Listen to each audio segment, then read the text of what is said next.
नमस्कार दोस्तों, आज हम एक महाराजा स्किटल्स बनाएंगे। आइए पैक खोलें और देखें कि इसमें क्या शामिल है। अंदर एक छोटी कैंडी है। इसे कुचलने के बाद स्पष्ट हो जाता है कि बाहर क्रिस्पी कैरेमल है और अंदर नरम फिलिंग। चलो अब महाराजा स्किटल्स पकाने की सामग्री खरीदते हैं। सबसे पहले आपको बहुत सारी चीनी चाहिए, तेल के बहुत डिब्बे। हम सब्जी विभाग जाकर काफी सारा नींबू लेंगे और सबसे बड़े और पके हुए तरबूज चुनते हैं और इन्हें ट्रॉली में डालते हैं। हमें कुल 7 तरबूजों की जरूरत पड़ी। हम 2 ट्रॉलियों के साथ चेकआउट पर जाएंगे और हम इन्हें उतार देंगे। पहले चेक में कुल $162 का खर्चा हुआ है। इसके अलावा हमने एक और 30 किलोग्राम ग्लूकोज सिरप खरीदा। इसको आसान करने के लिए इसे बड़े बर्तन में डालें।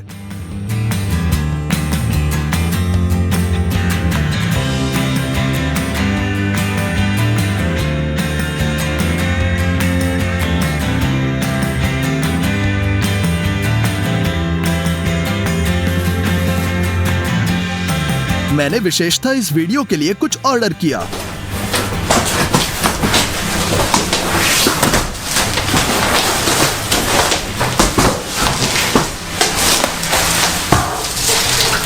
ये एक्रेलिक से बनी गोल कढ़ाई है। ये हमारे महाराजा स्किटल्स को पकाने में काम आएगा। मोल्ड को तेल से भरे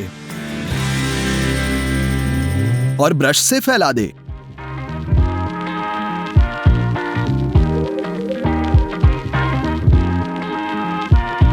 अब पार्चमेंट पेपर खोलें। हम किनारों से इस तरीके से बीच में काट लेंगे। ध्यान से मोल्ड के अंदर डाल दिया। तेल के कारण पार्चमेंट अच्छी तरह से चिपक रहा है। इस प्रकार हम मोल्ड के सभी आंतरिक सेक्शंस को पेपर से चिपका देंगे।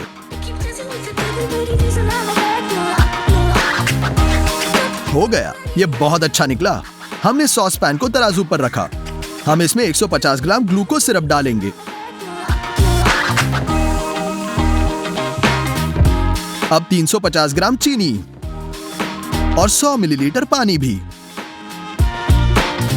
हम इसे स्टोव पर रखेंगे। सिरप पकाएंगे। थर्मामीटर का उपयोग अवश्य करें। तब तक इंतजार करें जब तक तापमान 143 डिग्री तक नहीं पहुंचता। हो गया। अब एक चम्मच में थोड़ा सा वायलेट फूड कलर निचोड़ें। कैरेमल के साथ मिलाएं। एक्रेलिक का मोल्ड गर्म तापमान नहीं सह सकता। इसे गर्म करने के लिए गर्म पानी चालू करें और बाथटब भरें। हम मोल्ड को पानी में डुबोते हैं और अब कैरेमल डालेंगे। हाँ, इसीलिए हम बहुत लंबे समय तक मोल्ड भरेंगे। हमने डबल पोर्शन बनाने का फैसला किया, इसलिए 2 सॉस पैन भी लिए। हमने इसे स्टोव पर रखा। जरूरी तापमान पर रखें और पकाएं।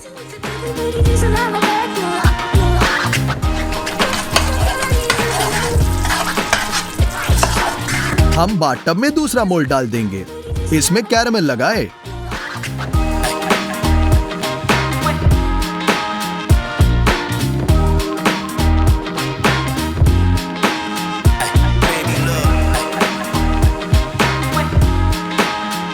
इसलिए हमने 7 घंटे तक कैरेमल पकाया और डाला।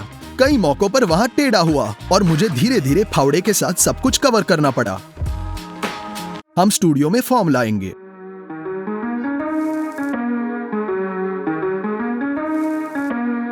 हमने पहले ही कैंडी की बाहरी परत बना ली है। अभी हमें फिलिंग बनाना होगा। स्किटल्स के कई अलग फ्लेवर्स होते हैं। मैंने अपना खुद का पसंदीदा तरबूज बनाने का फैसला किया। ये यांत्रिक प्रेस हमें इस तरह के भारी फल के साथ मदद करेगा। तरबूज को नल के नीचे रखकर गंदगी को अच्छी तरह निकाले।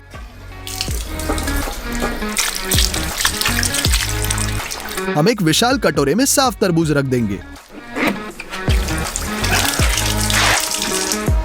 हम प्रेस के नीचे एक गज रखेंगे और इसके ऊपर मेटल बैरल है।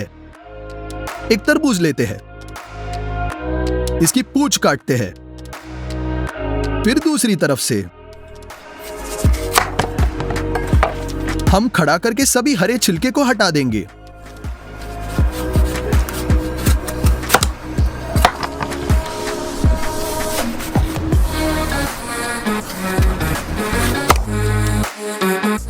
हमारे पास केवल तरबूज का लाल गूदा बचा है। हम इसे एक बैरल में फेंक देंगे। एक मेटल प्लेट के साथ कवर करें। हम एक और तरबूज लेते हैं और इसे उसी तरह साफ करेंगे।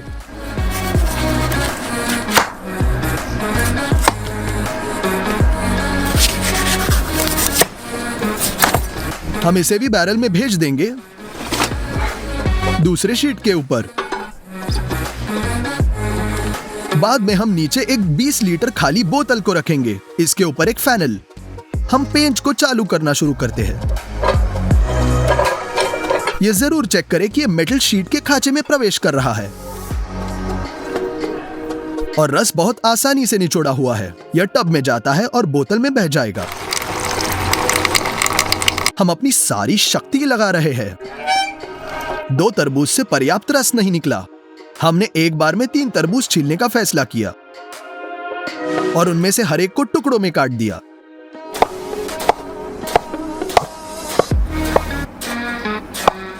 हम उन्हें ड्रम में लोड करते हैं, लोहे की डिस्क बिछाते हैं और निचोड़े। हम एक और तरबूज को साफ करेंगे, उससे भी रस निचोड़ेंगे।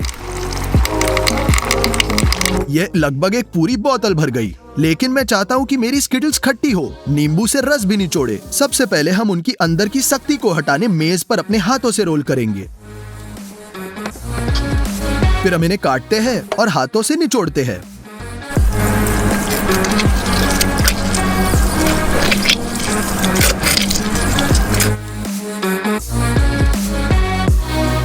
सभी रस को एक छलनी के माध्यम से बोतल में भेजेंगे।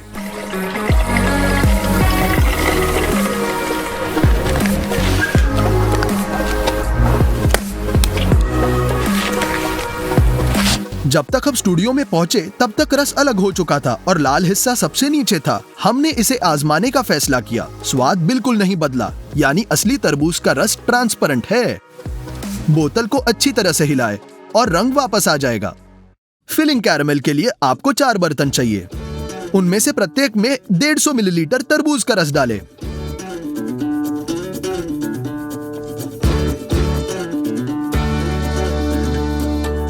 फिर 200 ग्राम ग्लूकोज सिरप,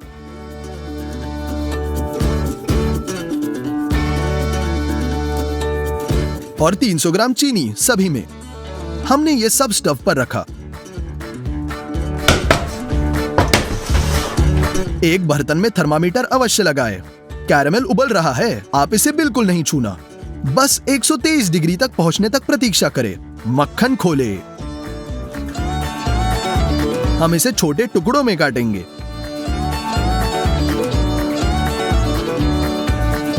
और एक एक करके बर्तन में भेज देंगे। सफेद फूड कलर का 1 चम्मच भी। इसे मिलाएं। कैरामेल तैयार है, बस इसे सांचों में डालें।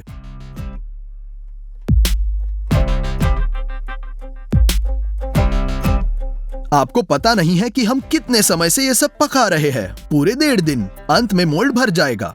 केवल 1 दिन बाद कैरामेल पूरी तरह से ठंडा हो गया और बची हुई नरमी आ गई। चाकू का उपयोग करके हम कैरामेल के असमान किनारों को चिप करेंगे।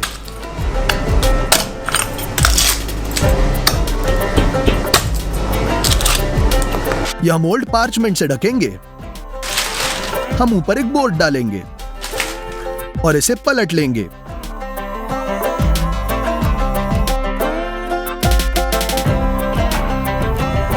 अब हम फॉर्म को हटा देते हैं। पार्चमेंट को फाड़ दे।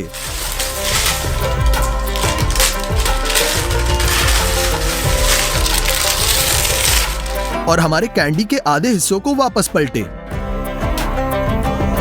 वही दूसरे के साथ करेंगे।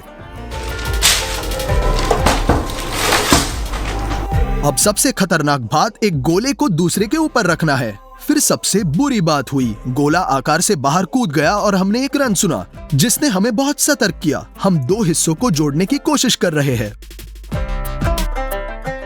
पार्चमेंट को फाड़ देते हैं और देखते हैं कि बाहरी कैरेमल विभाजित हो गया है। हम परेशान थे। खैर, हम क्या कर सकते हैं? हम कम से कम फिलिंग बचाने की कोशिश करेंगे।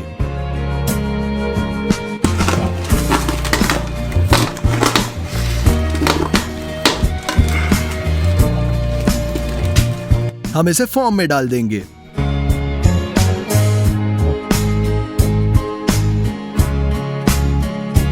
हमें बाहरी कैरेमल को फिर से करना होगा, लेकिन इस बार हम इसे अलग तरीके से करेंगे। फिर हम पार्चमेंट के साथ फॉर्म को कवर करेंगे, बीच में पार्चमेंट के साथ चिपकाए और रिंग डाल दे। एक हेयर ड्रायर की मदद से हम मोल्ड को गर्म करेंगे।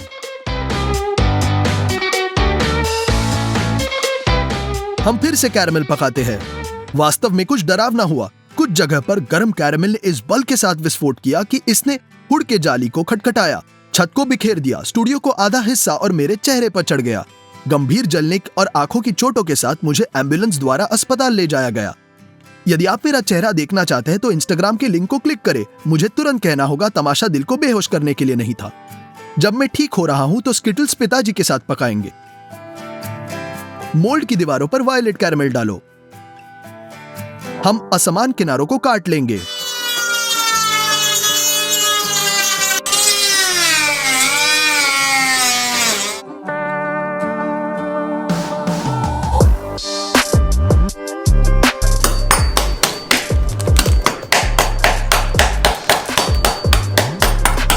हम खाली हिस्से को पलट लेंगे। पार्चमेंट को फाड़ दे, बीच की रिंग निकाले।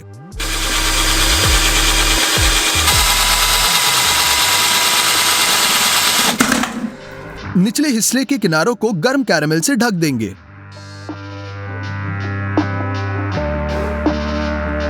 अब हम दो हिस्सों को बहुत सावधानी से और धीरे से जोड़ेंगे।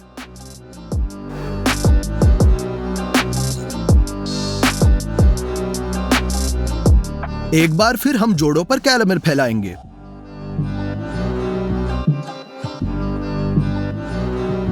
हम सभी फिलिंग लेते हैं जिसे हम बचाने में कामयाब रहे।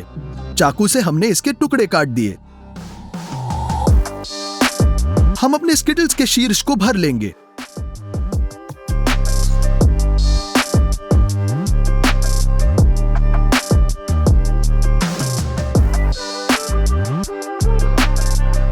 अब ऊपर से ढक्कन बंद करेंगे।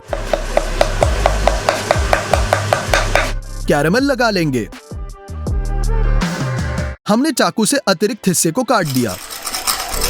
बर्नर के उपयोग से हम छोटे चिप्स और कैरेमल के टुकड़ों को पिघलाने के लिए बाहर से अपने स्किटल्स को गर्म करेंगे। पार्चमेंट की एक शीट पर हम एक बीच का एस काटेंगे। व्हाइट चॉकलेट पिघलाएंगे।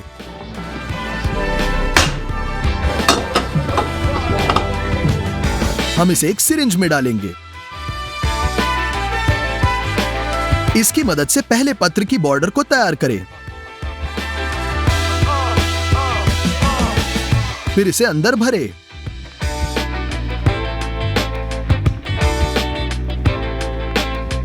हम चॉकलेट के सख्त होने का इंतजार कर रहे हैं। अब इसे कैंडी पे चिपका देंगे। हो गया, महाराजा स्किटल्स आखिरकार तैयार है। हमने इसकी तैयारी पर बहुत पैसा, समय और सबसे महत्वपूर्ण बात स्वास्थ्य खर्च किया। अगर मेरे पिताजी ने मेरी मदद नहीं की होती तो शायद हम इस वीडियो को कभी खत्म नहीं कर पाते। लिंक फॉलो करें, चैनल सब्सक्राइब करें और कमेंट करें। हमारे स्किटल्स का वजन पूरा 78 किलो है। चलो इसे तोड़। नमस्कार दोस्तों, मुझे लगता है कि आप लोगों ने स्टोर में ऐसा किंडर कंट्री बार देखा होगा। आइए इसे खोलते हैं।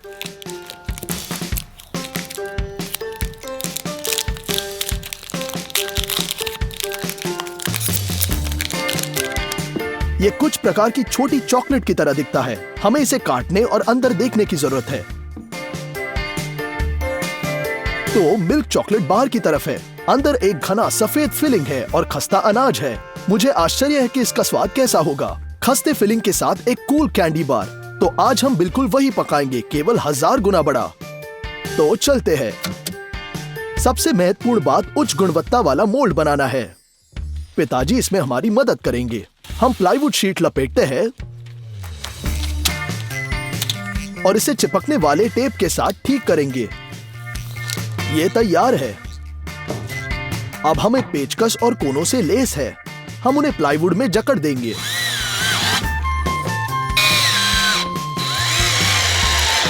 अब हमें एक इलेक्ट्रिक आरे के साथ दीवारों के लिए प्लाईवुड को काटने की जरूरत है। हम इन्हें भी चर्मपत्र से लपेटेंगे और इन्हें अपने स्थान पर रख देंगे।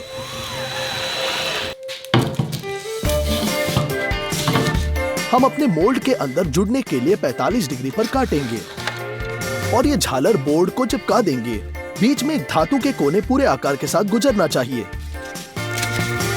हमें कोने को छोटे टुकड़े में काटना होगा। हम अपने फॉर्म को कंस्ट्रक्टर के रूप में इकट्ठा करेंगे। थर्मल गम की मदद से सब ठीक करना बाकी है ताकि बाद में सबसे महत्वपूर्ण क्षण में ये सब बाहर न निकले।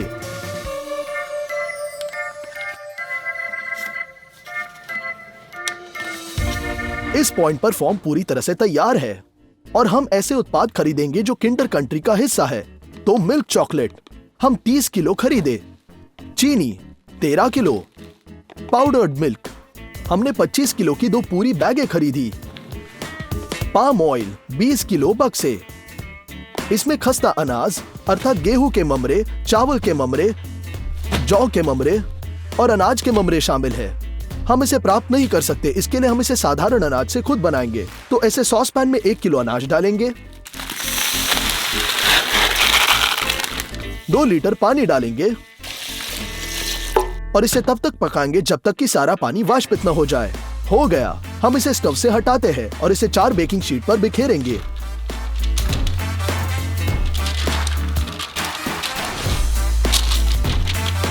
स्पैचुला के साथ हर जगह स्प्रेड करेंगे ताकि हर जगह मोटाई सेम हो।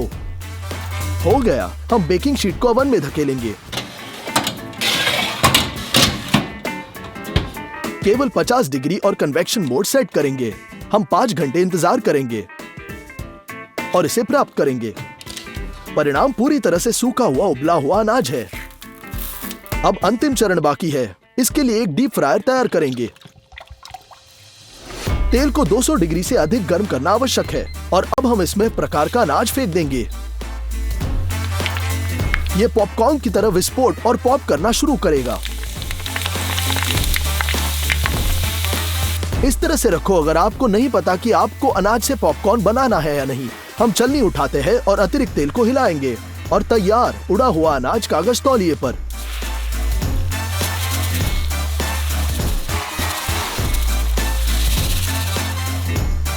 अब हमारे पास सभी फ्राइड अनाज है। इंग्रेडिएंट्स के अनुसार आगे एनिमल फैट है। हमने मक्खन लिया, सोया लेसिथिन वो भी खरीदा और आखिरी वाला वैनिलिन है। प्राकृतिक वैनिला फली का उपयोग करेंगे। हम उन सभी उत्पादों को दयालु देश में बदल देंगे। चॉकलेट पहली पंक्ति में है। हम बॉक्स खोलते हैं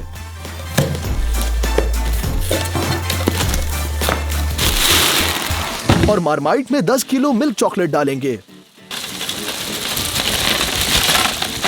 समय समय पर इसे तब तक मिलाएंगे जब तक ये पूरी तरह से पिघल न जाए। हो गया। हमें अपना फॉर्म मिला और सबसे पहले हम सभी जोड़ों को गर्म चॉकलेट के साथ धब्बा करेंगे ताकि तब चॉकलेट बड़ा हिस्सा उनमें न बहे।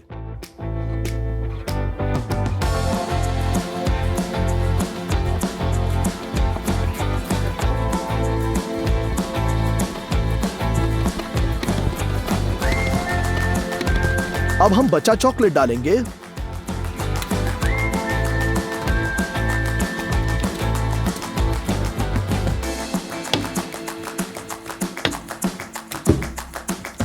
और आकार के अनुसार इक्वली स्प्रेड करेंगे। यह जम गया है। अब मोल्ड के अंदर हम भोजन की चादर के साथ लिपटे और दीवार डालेंगे। वे सफेद फिलिंग को मुख्य दीवारें तक पहुंचने की अनुमति नहीं देगा और चॉकलेट के लिए जगह होगी। हम इसे क्लैंप करेंगे।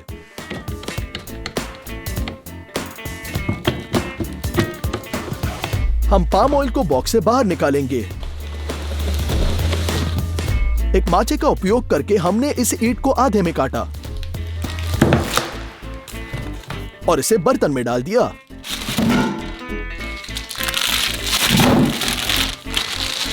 मक्खन लेंगे और इसे खोल देंगे और प्रत्येक पैन में 2 पैकेट्स। हम इसे स्टव पर रखते हैं चीनी खोलेंगे और इसे पिघले हुए मक्खन में डालेंगे।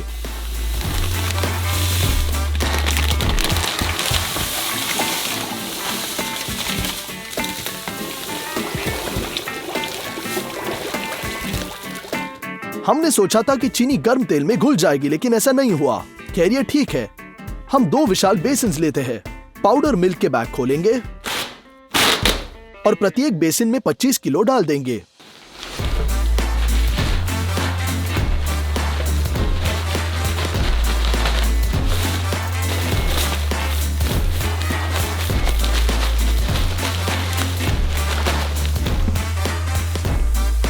अब वैनिला की जरूरत है। हम फली को बैग से बाहर निकालेंगे।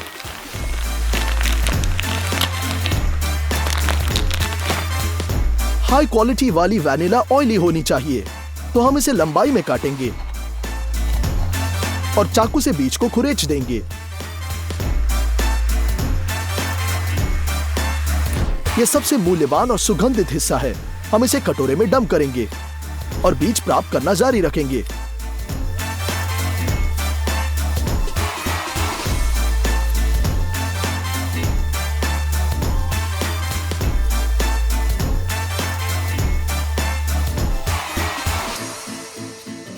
उन्हें घाटियों में समान रूप से बिखेर देंगे, लेकिन गोले के बाहर न फेंके, वो भी बहुत सुगंधित है, इसलिए हम उन्हें ड्रायर में भेजेंगे। हम 70 डिग्री सेट करते हैं और इसे चालू करेंगे। हम 5 घंटे तक सुखाएंगे। उन्हें छोटे टुकड़ों में काटते हैं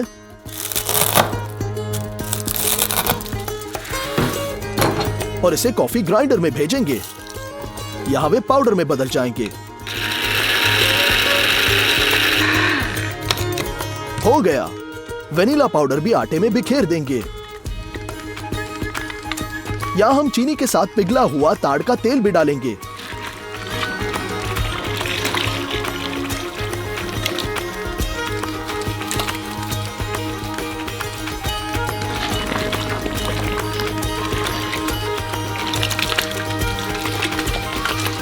और अब ये सब विशाल मिक्सर में मिक्स होना चाहिए।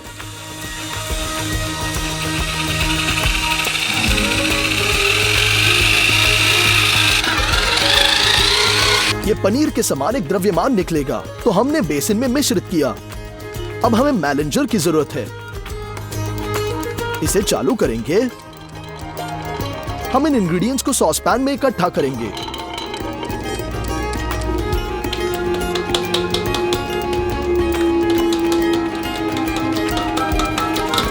अब सोया लेसिथिन लेंगे।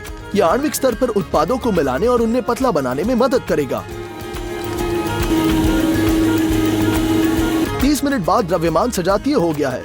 मैलेंचर को बंद करेंगे और सामग्री को मोल्ड में डालेंगे। सोया लेसिथिन के अतिरिक्त के साथ भी द्रव्यमान काफी मोटा निकलेगा।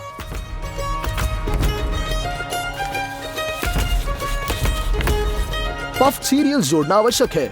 इस बैच के लिए हम पफ्ड व्हीट का उपयोग करेंगे।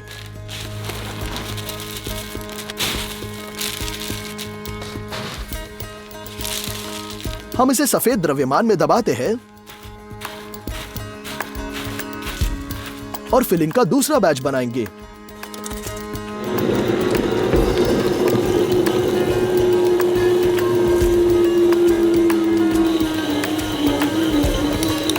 इसे और भी पतला बनाने के लिए हम थोड़ा ताड़ का तेल पिघलाते हैं और इसे मैलेंजर में डालेंगे।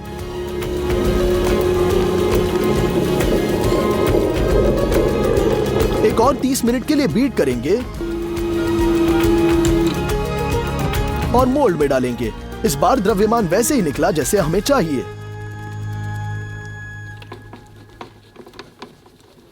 हवा के एक प्रकार का अनाज जोड़ेंगे।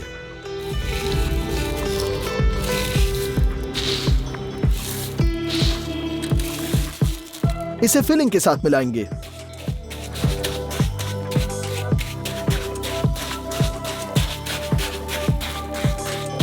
तो तीसरा भरेंगे। इसमें पफ्ड राइस डालेंगे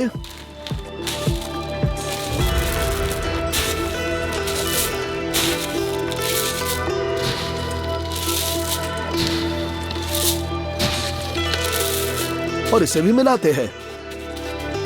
चौथे फिलिंग के लिए हम फुला हुआ जो जोड़ेंगे।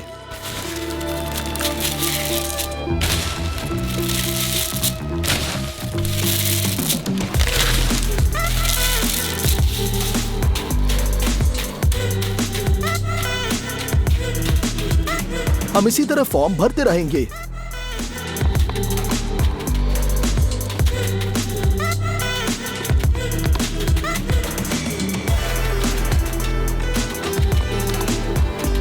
हम सफेद द्रव्यमान के जमने की प्रतीक्षा कर रहे हैं। हम क्लैंप को हटाएंगे, शिकंजे को हटाते हैं और सभी दीवारों को हटा देंगे।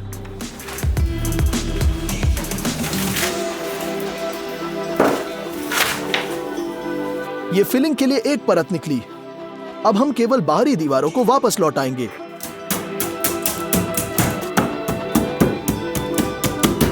और उन्हें ठीक करेंगे। हमारे पास चॉकलेट लेयर के लिए एक समान केव है, इसलिए मिल्क चॉकलेट खोलने का समय है। इसे मार्माइट में पिघलने के लिए भेजेंगे।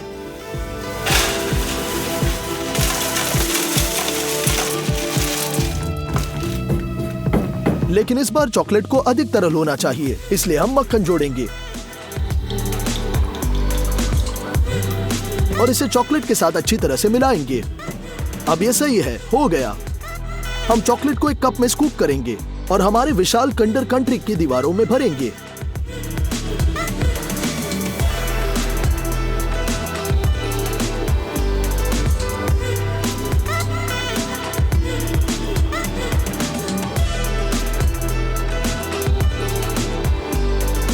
ये चॉकलेट सभी दीवारों को फिल करने के लिए पर्याप्त थी और नीचे एक पतली परत भी। हमें मोटा होना चाहिए, इसलिए हम कुछ और चॉकलेट पिघलाएंगे। इसे मोल्ड के बीच में डालेंगे।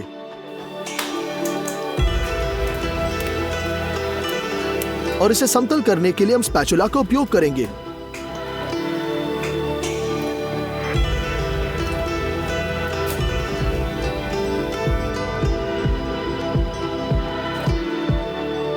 चॉकलेट के सख्त होने तक इंतजार करना बाकी है। हो गया। किंडर कंट्री को मोल्ड से बाहर निकालने के लिए एक प्लाईवुड डालते हैं और इसे कोनों के साथ ठीक करेंगे। अब हमें ऊंचाई की आवश्यकता है, जिसके लिए हम ध्यान से अपना आकार बदल देंगे।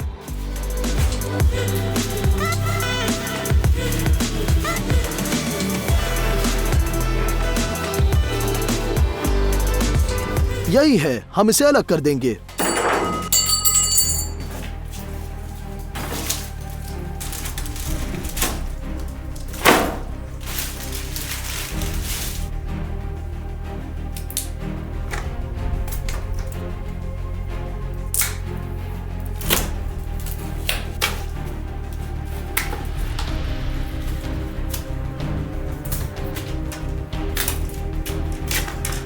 असेंबली के दौरान हमारा बार थोड़ा टूट सा गया, इसीलिए आपको इसे गर्म चॉकलेट के साथ ठीक करना होगा। बस सभी खड्डों को कवर करेंगे।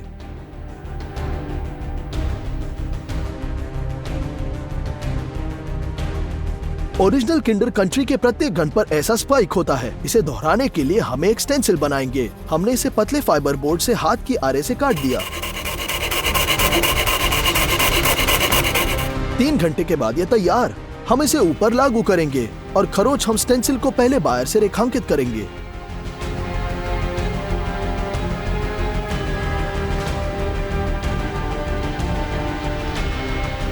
और फिर अंदर भी।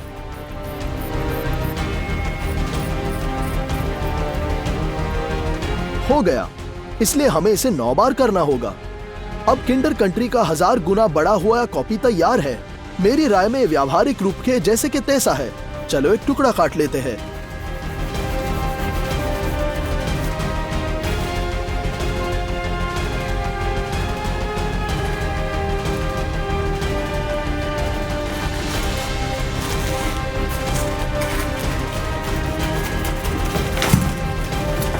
ये पैकेज पर एक जैसे निकला। आइए इसे ट्राई करते हैं। स्वाद भी ओरिजिनल जैसा है, मीठा और कुरकुरा। चैनल को लाइक और सब्सक्राइब करना ना भूले। आपको अच्छा लगे तो कमेंट भी करें और प्लेलिस्ट के और वीडियोस को देखना ना भूले। सभी को अलविदा।